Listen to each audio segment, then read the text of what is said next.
Today we commemorate the first martyrs of the Holy Roman Church. We venerate and ask the intercession of this small but significant group of converts to the faith. To put it in context, it was only 20 years after the death and resurrection of Jesus that Christianity remarkably had reached the center of the Roman Empire.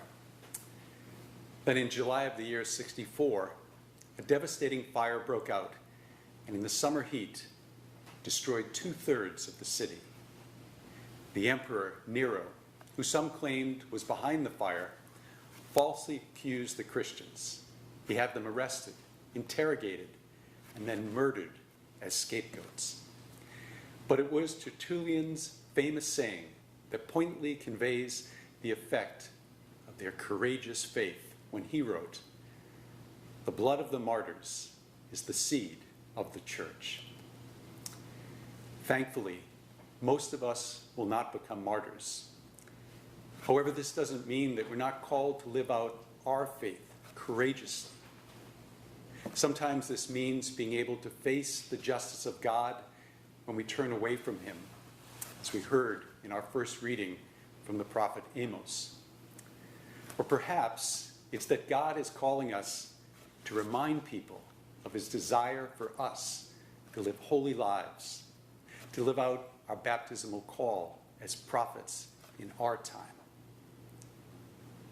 We need martyrs and we need saints because we too are human beings who, like the first disciples, want to join Jesus in the voyage of our lives.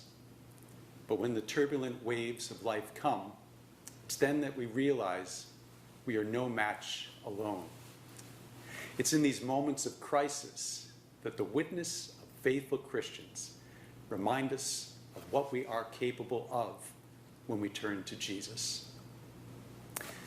Though at times we might be more like those disciples in the boat than the courageous martyrs, what links us is when we wholeheartedly seek and trust in Jesus' help. Last evening, I was witness to the power of God's grace. I was privileged to join the Holy Cross community for the Mass celebrating the 50th ordination Jubilee of Holy Cross Fathers, Father Bill Kelly and our own Father Leo Pacelli.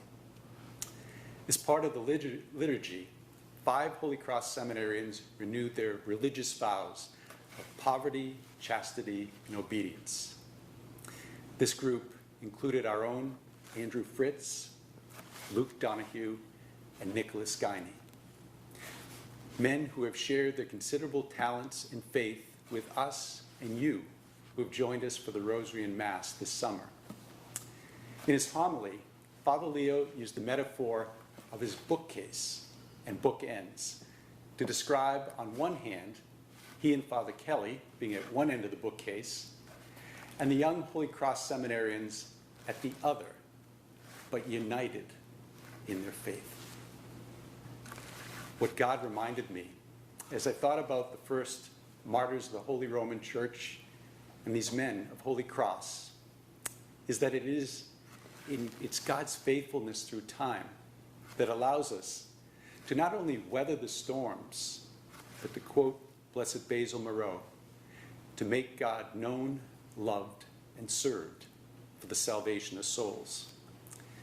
My brothers and sisters, whatever your vocation, whatever your age, God wants to lead you and your family to the Father and the calm that only he can bring, if only we stay close to him. May God bless you and your families on this holy day.